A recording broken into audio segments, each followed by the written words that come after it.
Voilà, je m'appelle Albertine Gisolm, épouse Coquart. Je suis née le 8 mars 1924 à Dallon. Mais juin, juillet, août, c'était suffisant. Et c'est là que mes frères, au bout d'un mois et demi, ils se sont dit, nous on va à Gauchy. Il faut qu'on aille voir ce qui se passe à Gauchy. Et ils ont pris leur vélo. Ils sont repartis. 8 jours après, impensable, 8 jours après, ils étaient revenus, nous disant, la maison est debout. Il n'y a pratiquement plus rien dedans, mais elle est debout. Alors là, dans la tête de mes parents, et puis dans nos têtes, on n'avait qu'une envie, c'était de revenir. Alors mes frères sont revenus, on a dit, allez, au mois d'août, on s'en va. Alors les tontons, ils prenaient pas ça comme ça. Hein. Ils voulaient absolument que je reste là-bas, qu'ils ne devaient pas m'exposer. J'ai dit non, moi je ne reste pas, moi je m'en vais. Alors on sait que à Moulins, il y a la zone, il y a la zone à passer là. Hein. La ligne de démarcation à passer à Moulins. Pour la passer, il faut des laissez-passer. Des laissez-passer, on n'en avait pas. Hein. Alors donc, on s'est dit, tant pis, on s'en va. Alors mes frères, ils ont pris en vélo, hein, eux sont partis, ils ne se sont pas occupés de nous. Alors bon, le train à Clermont, direction Moulins. Arrivé en gare de Moulins, oh mon Dieu, il y avait des Allemands, tous avec leur fusil, leur truc, hein. Et contrôler les trains. Alors, les trains, c'était des wagons individuels. Hein. Une porte, un wagon. Hein. Il n'y a pas de couloir, il n'y avait rien du tout. Hein. On avait vu qu'ils ouvraient toutes ces portes. On s'est dit, là, on va être contrôlé, on passera pas. Ça revient. Alors là, vous savez, c'était le calme, nous trois, hein, pas une parole. Hein.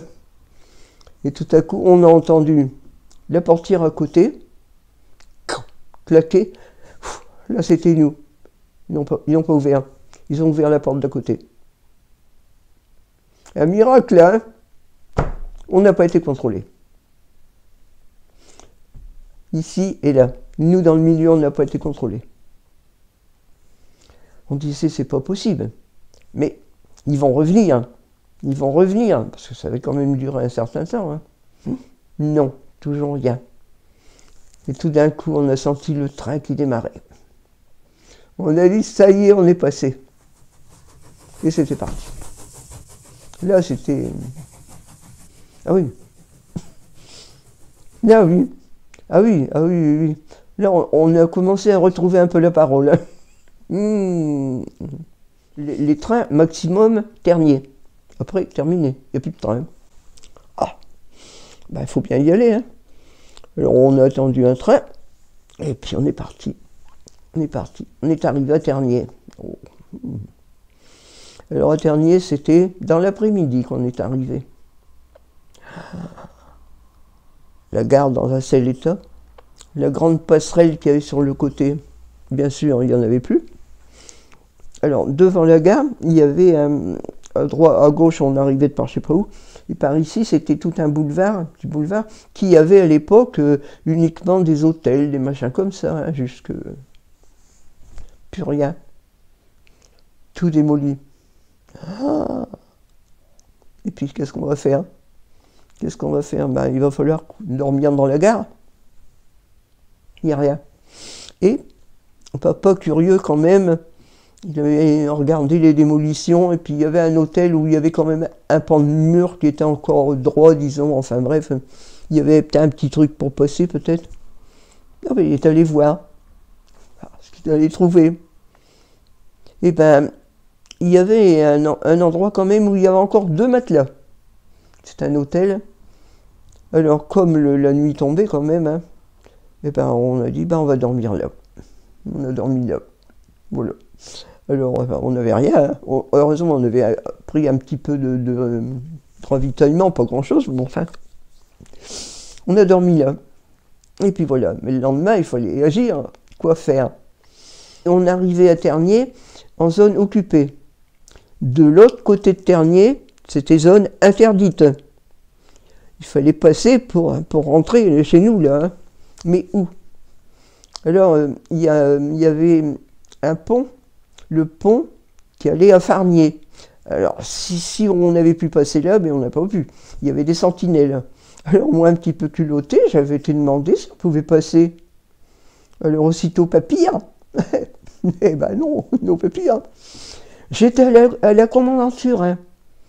Une grande maison à côté. Mon Dieu, quand je suis arrivé là, il n'y avait que des gradés, des machins. Je me disais, qu'est-ce que je vais faire là? Ils m'ont demandé.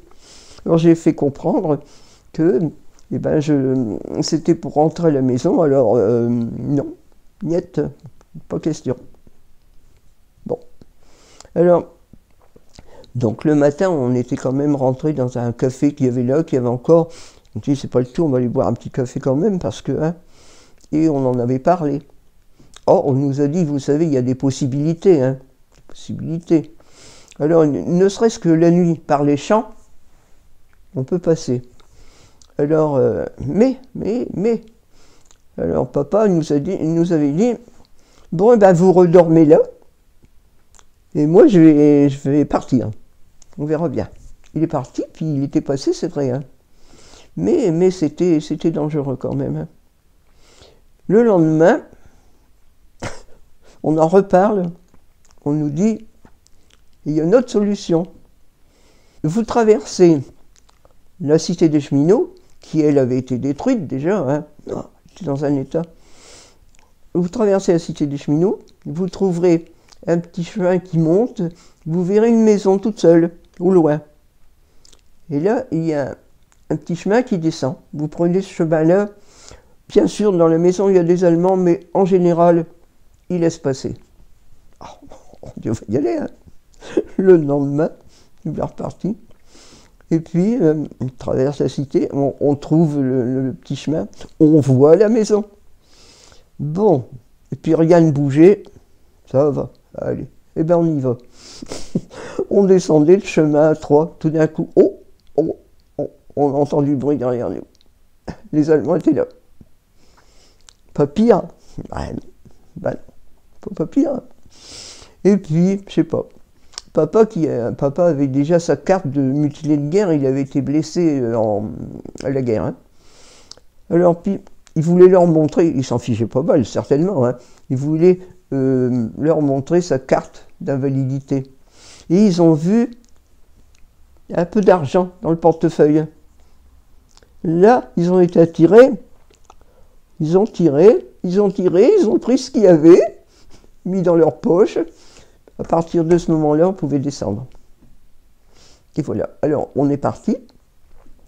Je cherchais le nom l'autre jour, c'est à Mesmy. On passe sous le canal, là. Il y avait des drains comme ça, hein, énormes. Alors, on passe là-dessous. Et de l'autre côté, c'était Mennecy, c'était zone interdite. Alors, ils sont descendus avec nous. Et puis bientôt, ils voulaient nous porter parce qu'il y avait bien une trentaine de centimètres de boue hein, dans les drains. Il fallait traverser ça, bien entendu. Et puis ils voulaient bientôt nous porter pour pas qu'on se salisse. Alors non, on a préféré marcher dans la boue. Et de l'autre côté du drain, on sortait à Mennecy, et là, on était en zone interdite. On était arrivé. Alors, papa avait déjà fait 2 voyages, lui. Hein. Donc, il avait vu le beau-frère handicapé, là, hein, et il lui avait dit qu'il allait falloir qu'on passe, etc. Lui avait dit qu'il allait venir, avec un cheval et une voiture. Et tant qu'on ne serait pas sorti, tant qu'il resterait là-bas.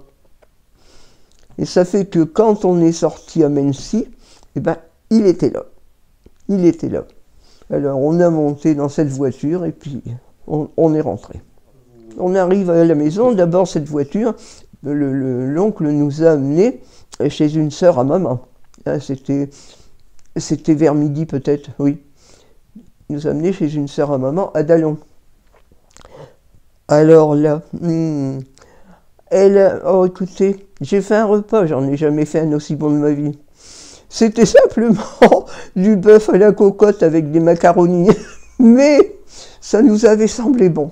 Ça nous avait semblé bon. Ça faisait des jours qu'on mangeait à peine. Et puis avant, c'était pas terrible, quoi. Et ben voilà. Alors c'est comme ça. Alors on a mangé, on a parlé, bien sûr. Et puis après, bon, allez, là, hein, on va gauche ce coup-là.